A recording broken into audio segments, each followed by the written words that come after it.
Greetings and welcome to the Rex American Resources Fiscal 2023 Third Quarter Conference Call. During the presentation, all participants will be in a listen-only mode. Afterwards, we will conduct a question-and-answer session.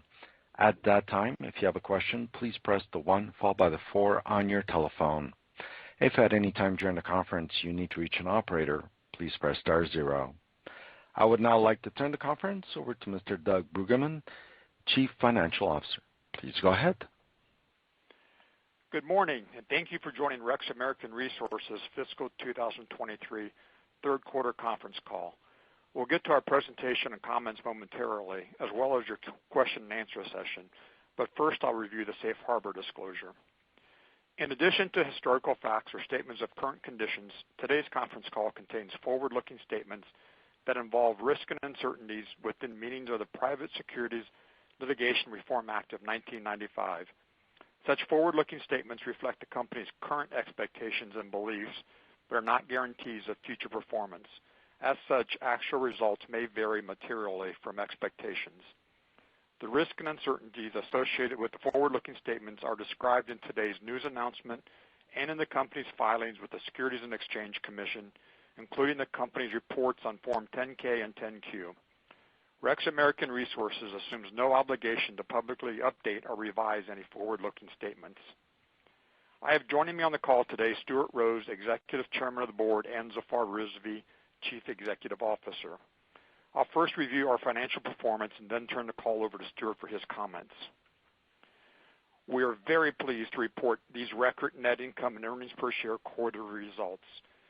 Sales for the third quarter increased slightly compared to the prior year. Ethanol sales for the quarter were based upon 73.2 million gallons this year versus 66.3 million last year. The increase in sales volume were offset by lower pricing across all categories, largely reflecting commodity pricing for this time period. We reported a $30 million increase in third quarter gross profit to $39.3 million this year versus $9.3 million in the prior year, as we benefited from lower corn and natural gas pricing over the prior year third quarter.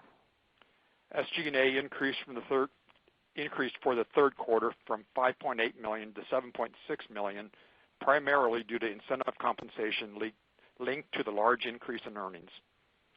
As mentioned in the second quarter, the company made a change in the method of accounting to begin classifying shipping and handling costs as cost of sales instead of within selling, general, and administrative expense as historically presented, in order to improve the comparability of gross profit and SG&A reported. The company has applied a retrospective application of its new accounting policy. This change only impacts cost of goods sold and selling, general, and administrative expense and has no impact on the earnings reported. We had income of $4.7 million from our unconsolidated equity investment in this year's third quarter versus $661,000 in the prior year, primarily reflecting the improved industry operating conditions for this time period. We reported interest and other income of $4.9 million versus $2 million in the prior year.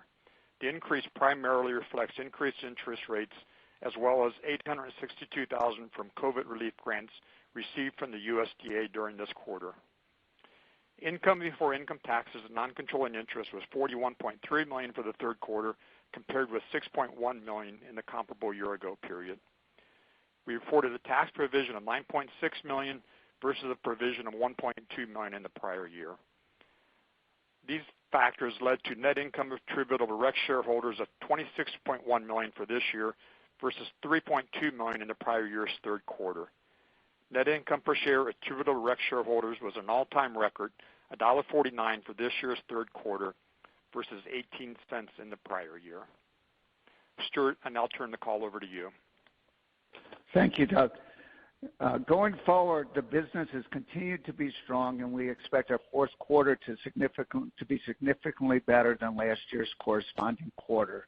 We're working hard on our carbon capture project and also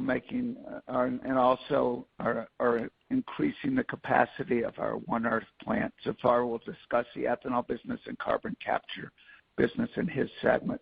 We have cash of $332 million, consolidated cash on our balance sheet of $332 million. We're earning interest on that. which should be significantly better, or we hope it to be significantly better than last year. The ethanol plant's expansion will use some of that cash. The carbon capture project will also use some of that cash. Again, Zafar will discuss this on his part of the call. We're always looking for other ethanol carbon capture businesses and other entities that could benefit from our expertise. So far, we have nothing imminent on the acquisition front. We have our buybacks still available. We buy back on dips, and currently we are not purchasing any shares. I'll now turn the conference call over to Zafar Rizvi.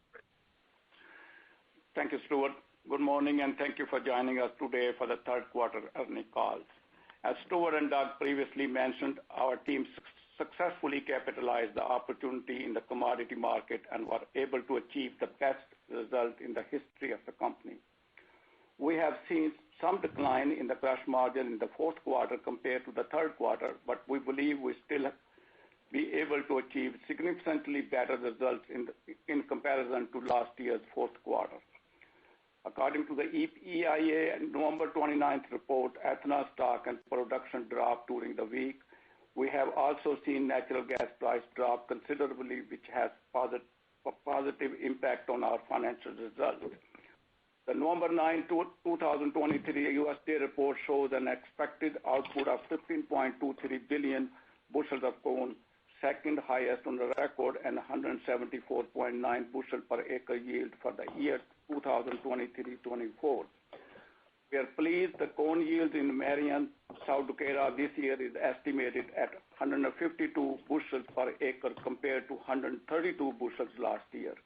As you remember that we had the last couple of years drought in Marion, in South Dakota area. Also, approximately 580,000 acres, 12% more acres were corn were planted this crop year compared to last year. Corn, Gibson City, Illinois are less stable at 203 bushels per acre compared to 214 bushels per acre last year. But almost 400,000 more acres were planted, and an increase of 4% were planted this year compared to last year. Looking ahead, the drop in the ethanol and DDG export could negatively affect future results if this continues throughout the next year. Ethanol export through September 2023 were approximately 1 billion gallons compared to 1.1 billion gallons in 2022 during the same period. DDG export through September 2023 was approximately 8 million metric tons compared to approximately 8.5 million metric tons, a decrease of approximately 428,000 metric tons compared to the same period 2022. Considering all these factors, we still believe our fourth quarter is expected to produce much better results compared to the same quarter last year, as I mentioned previously. Let me give you some update about our carbon project. As I mentioned in our previous calls, we believe our carbon capture and sequestration project will further advance our sustainability goals and have a financial impact that will improve the company's performance for our shareholders. We have budgeted approximately $165 million to build a carbon capture, compression, and storage facility, expand the one-out energy plant, ultimately 200 million gallons annually, and undertake other projects related to the reducing carbon intensity. The construction of the capture and compression facility has started, and long lead items have been ordered, and all modular compression equipment for the facility is scheduled to be delivered by early next year. The construction of the facility is expected to be completed by the end of second quarter, at which time testing of the facility will begin. We continue to complete the paperwork of different government agencies while we wait the EPA approval of the Class 6 permit for carbon injection and for the Illinois Commerce Commission's approval to construct a 7.2 miles carbon pipeline. All these permits and approvals depend on several local, state, federal agencies. Unfortunately, we cannot predict when we will receive these permits from these various agencies. In other updates, 2 other carbon pipeline companies recently withdrew their pipeline application. Big River Resources has entered into an agreement with Navigator, which withdrew their carbon pipeline application. We are pleased about the big milestone we have reached so far and hope different government agencies will complete their approvals early next year. We will also continue to evaluate other projects that would improve our energy efficiencies, reduce carbon intensity. If we successfully achieve our goals, we will be prepared to provide low-carbon ethanol and byproducts with a social impact of reducing carbon in the atmosphere and a financial impact that improves the company's performance for our shareholders. In summary, we are pleased to announce the most profitable quarter in our history, and we believe our fourth quarter is expected to produce much better results compared to the same period last year. We continue to make progress on our carbon sequestration project and a plan to increase ethanol production of One Earth Energy ultimately to 200 million gallons to maximize 45Z tax credit benefits. Once again, we could not achieve these milestones without the hard work and dedication of our colleagues. We are very appreciative of their efforts in achieving these positive results. I will give back the floor to Stuart Rose for additional comments. Stuart?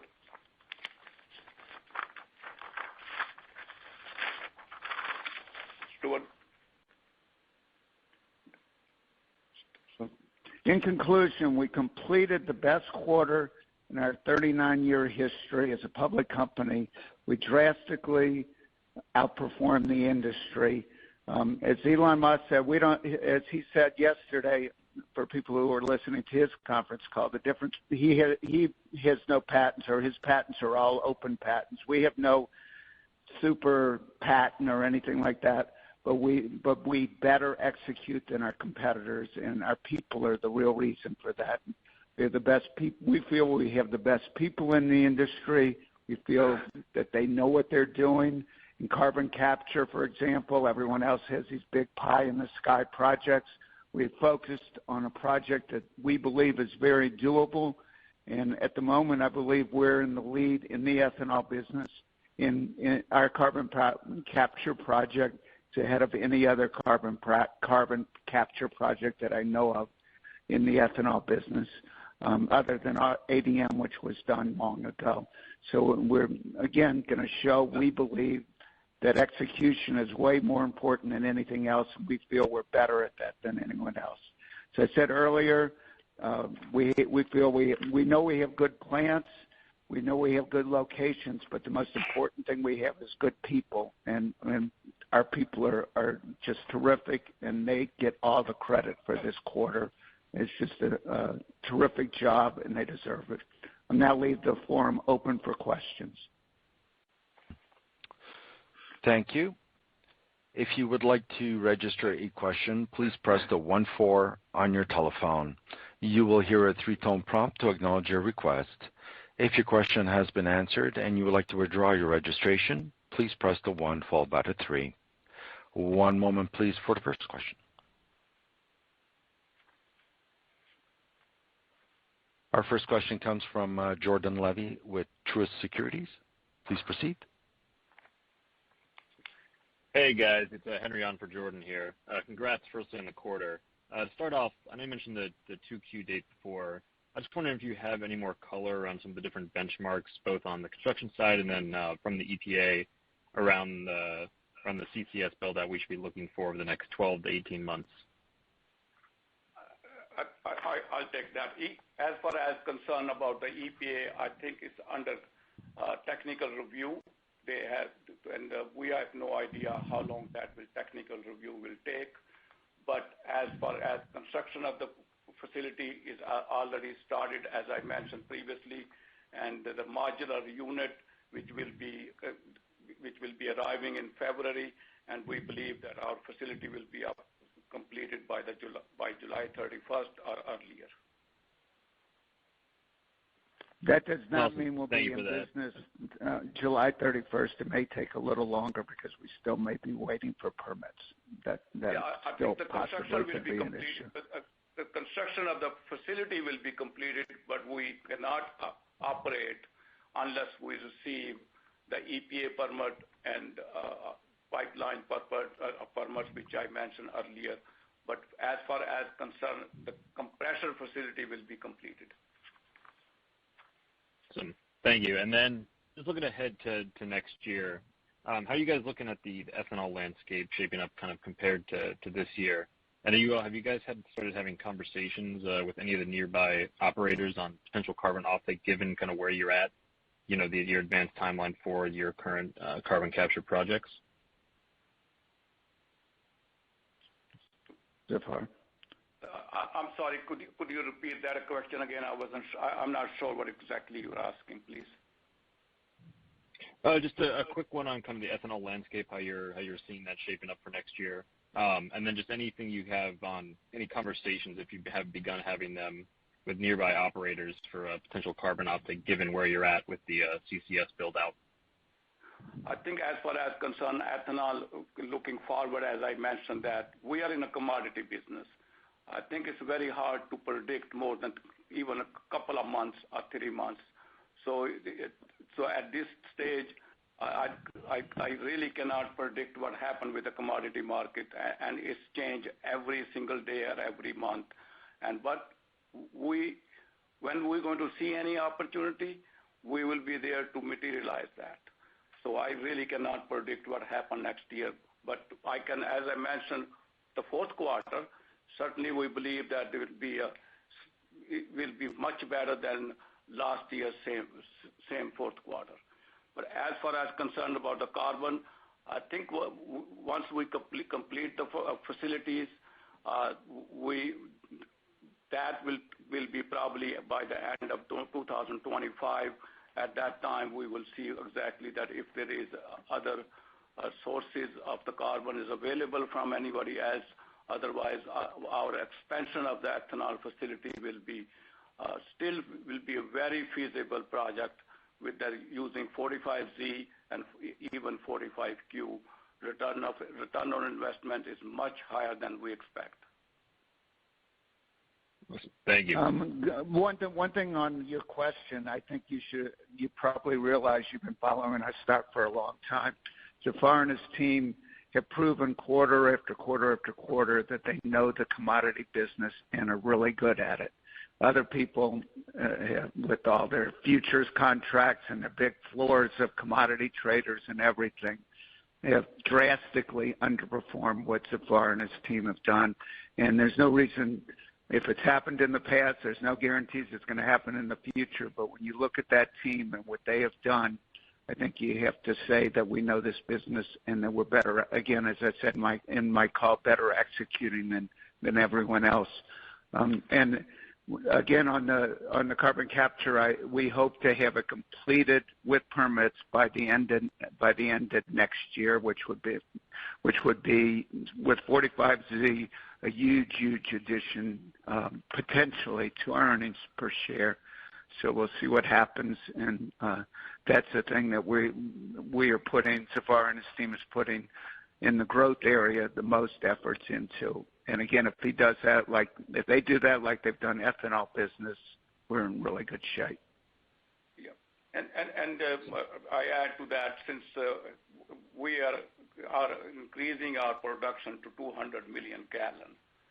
So every reduction from 0.50 to reduction, every gallon is 2 cents a gallon. So and the carbon sequestration is approximately somewhere 30 to 35 cents, 30 to 35 points. So if we are able to reduce our carbon footprint, our intensity, and as we are working on several other projects, so we can generate with a 200 million gallon ethanol facility for over 3 years, somewhere $500 to $600 million tax credit. Again, that would be the most we can generate. So that would be the most. That's right. We don't want people putting that in their numbers, but that's what we're working so hard to get to. And if we even get to half of that, that's all increase in earnings per share. So we have a big bogey out there, and we're going to work hard to get as much of it as we can. Yeah. That's the reason we are allocating $165 million to. It's a major investment, and certainly is the risk, but we believe the return is much better and much higher. Thank you, guys. Our next question comes from Chris Sakai with Singular Research. Please proceed.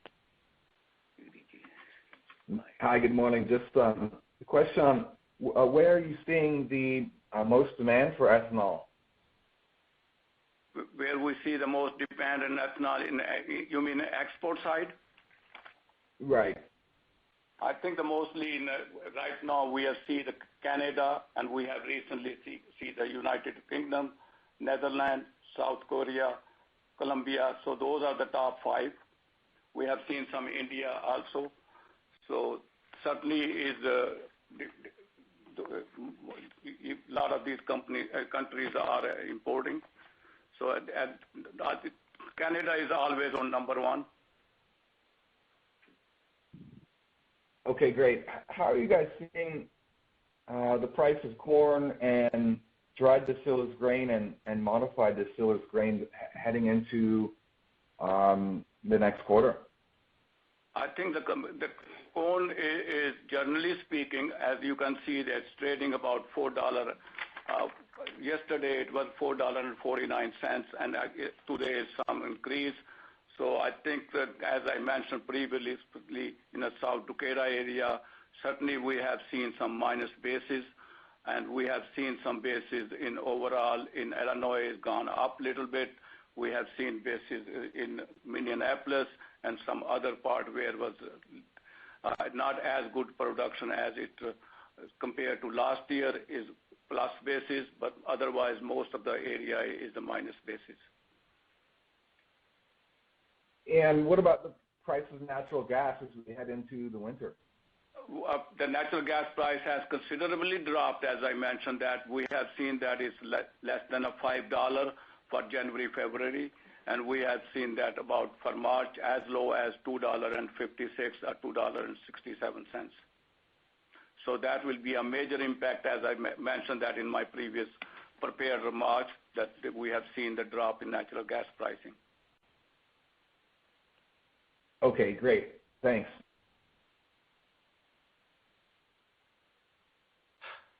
Our next question comes from David Locke with Old Mammoth Investments.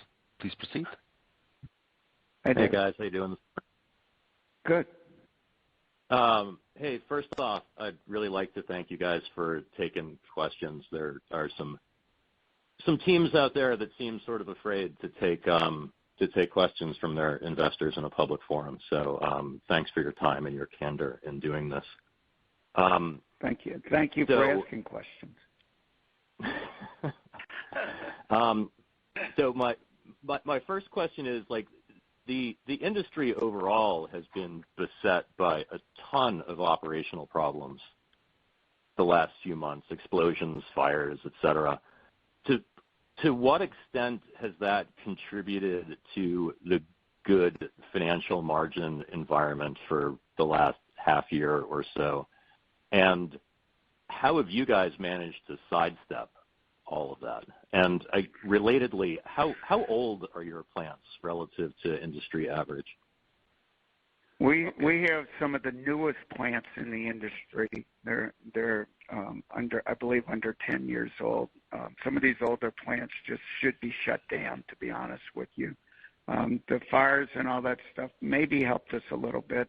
I don't know if they had commitments where they had to buy. I'm not sure of the situation where they had to buy product on the open market, on the spot market. That certainly, if they did, that would help. But I think you have not. And we have a number of plants.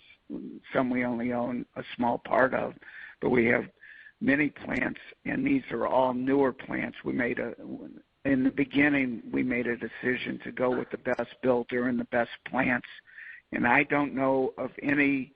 I don't know of any operational problems in these plants. They're just better built. We service, and semi-annually we do an extensive service on these things, and they're just state-of-the-art, better plants. That's all I can say. They're Fagan ICM plants. When you see a 100 million gallon Fagan ICM plant, very seldom do you see anything materially go wrong with those plants. There can always be a tornado or something, but the plants themselves are built terrifically. And in our case, we take extremely good care of those plants. Yeah. I will add to that is I think the safety is our number one priority.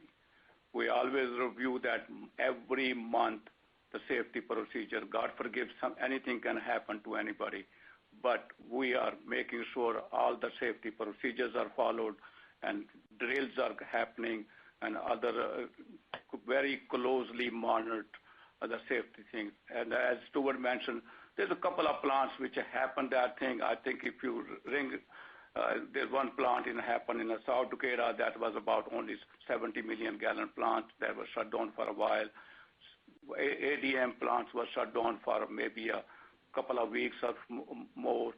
And so I think there is, Stuart has mentioned that there is maybe a minor impact, but I think the overall, if you look at the commodity market, that is also makes difference when you have in October 2nd, on corn was trading $4.88 and ethanol was trading $2.36. So there is plenty margin at that time to look at it to make sure that this is the time to lock in and moving forward. So I think it's, as Stuart mentioned, it all depends when and what time you execute your profit and consider that this is good enough and let's lock in and move on. Let me add. And again, we believe strongly we have the best commodity trading team, not just the best plants, but I really believe we have the best commodity trading team led by Safar in the ethanol business. Our consolidated plants were built between 2007 and 2009, if I can just add that on. Yeah. Oh, thank you. Okay, so it's a little more. Yes, thank you, Doug. So as you guys continue to sort of like scour the M&A market but not find anything that's worthwhile, are you looking for plants that look like the ones that you have, or are there dumpster diving opportunities for you to bring your management expertise and maybe fix up one of these older ones? We don't dumpster dive, so that won't be us. We're not fix-up artists. I'm not saying that we couldn't do it, but we have come very close to buying plants that are similar to ours, Fagan ICM plants, and that would 100 million gallon. And for one reason or another, it hasn't worked out. But that would be our preference, and that would be what we would look for.